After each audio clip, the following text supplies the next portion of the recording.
Өлкө башчы Садыр Жапаров Туркияда жашаган кыргызстандыктар менен жолугушту. Кыргызстан менен Кытайдын чек арасындагы бекеттер убактылуу жабылат. Өлкөдө өткөн суткада 526 адамдан COVID-19 табылып, 7 бейтап каза болду. Айсулуу Тыныбекова Польшада өткөн мелдеште атаандашын 7-1 эсебинде жеңип алды. Акшумкарлар Мьянманын курамасын 8-1 эсебинде жеңип алды. Эртең 12-июнга карата аба ырайы тууралуу маалымат.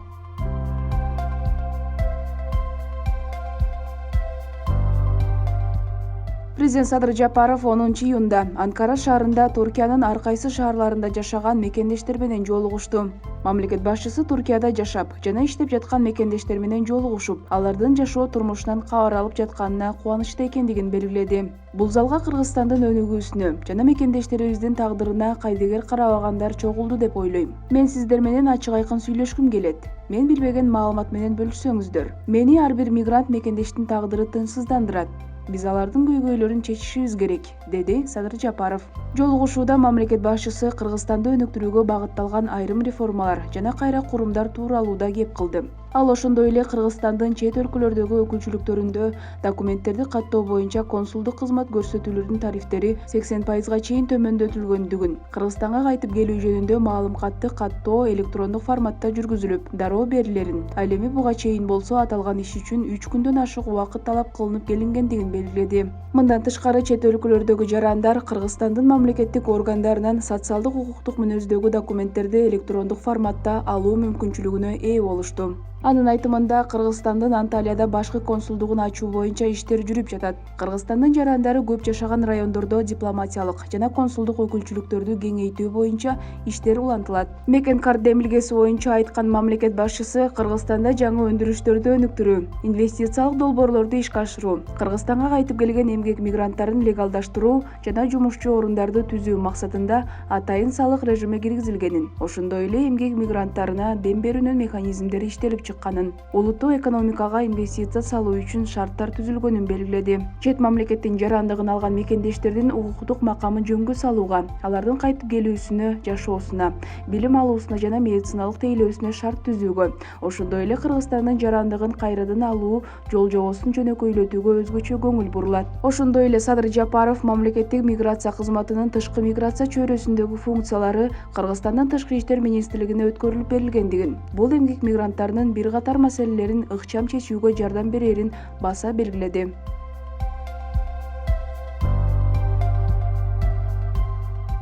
Кыргызстан менен Кытайдын чек арасындагы көзөмөл өткөрүү бекеттери убактылуу жабылат. Бул тууралуу чек ара кызматынан билдиришти. Билдирүүгө караганда, Кытайдагы белгилене турган майрамга карата Торук Арч жана Эркеч Там көзөмөл өткөрүү бекеттери транспорт каражаттарынын өтүүсүнө 14-июндан тарта жабылат. Кытай тараптын демилгеси менен жабылып жаткан бекеттер 15-июндан тарта ачылат. Белгилей кетсек, аталган алгоритм боюнча Кытайдан Кыргызстанга Торук Арч жана Эркеч Там бекеттери аркылуу бир гана жүктөр өтөт.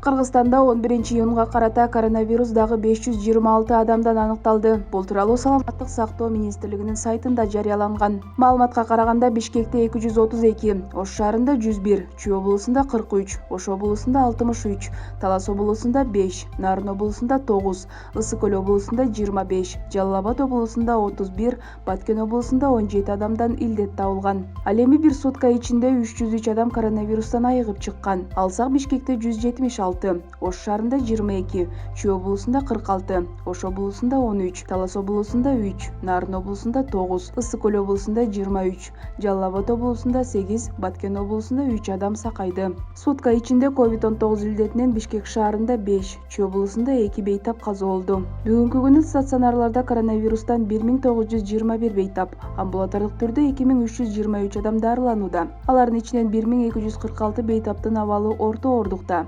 568 адамдын абалы оор жана 81 бейтап өтө оор абалда жатат. Бир сутка ичинде өлкө боюнча 20 медициналык кызматкер коронавирус жуктуруп алганы аныкталды. Пандемия башталгандан бери 4834 медицина кызматкери коронавирус жуктуруп алган. Алардын ичинен 4662 медкызматкер айыгып чыкты. Ал эми Кыргызстанда пандемия башталгандан бери 109193 адам коронавирус жуктурган. Алардын ичинен 102018 киши айыгып чыкса, 1876 адам каза болду. Кыргызстандык спортчу Айсулуу Тыныбекова Польшада өтүп жаткан күрөш боюнча мелдеште алтын медаль багындырды. Мелдеш 8-13 июнь күндөрү Варшава шаарында өтүүдө. Айсулуу Тыныбекова 62 кг салмакта алгач россиялык Любовь Овчарова менен килем үстүндө чыгып, аны 14-8 эсебинде утуп алды. Россиялык спортчуну уткандыгы үчүн мелдештин жарым финалына өттү. Жарым финалда кыргызстандык спортчу россиялык Светлана Липатова менен кармашып, 3-1 эсебинде аны да жеңип, мелдештин финалына чыкты. Финалда канадалык Ана Паула Гадинезди 7-1 эсебинде артта калтырган Айсулуу Тыныбекова алтын медальга татыды.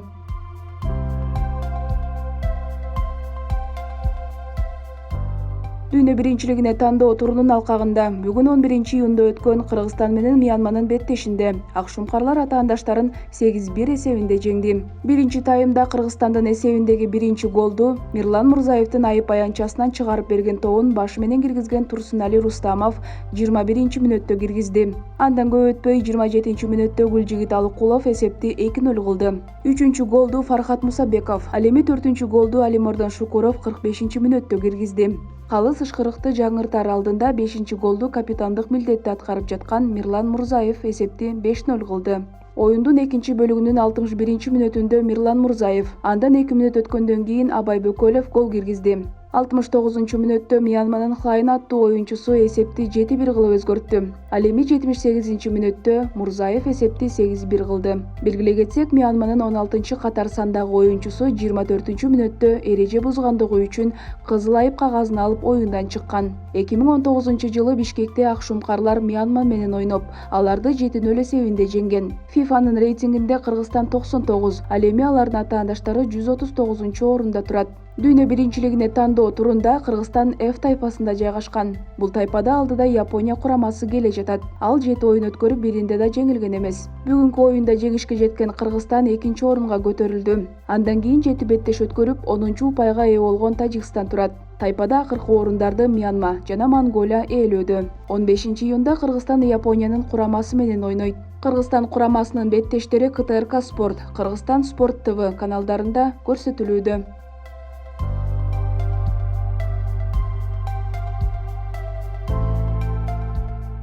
Эртең 12-июнда дээрлик бардык облустарда, тоолордо өткүн өтүп жаан жаайт. Ош, Жалал Абад, Нарын облустарынын кээ бир райондорунда нөшөр болушу мүмкүн. Абанын температурасы Нарын облусунда түнкүсүн +5 +10, күндүз +18 +23. Ысык көл жергесинде түнкүсүн +7 +12, күндүз +20 +25. Талас Дубанында түнкүсүн +10 +15, күндүз +26 +31. Чүй өрөөнүндө түнкүсүн +14 +19, күндүз +28 +33. Ош, Баткен, Жалал Абад облустарында түнкүсүн +17 +22, күндүз +29 +34. Ал эми Бишкек шаарында өткүн өтөт. Түнкүсүн +16 +18, күндүз +29 +31 градус болот.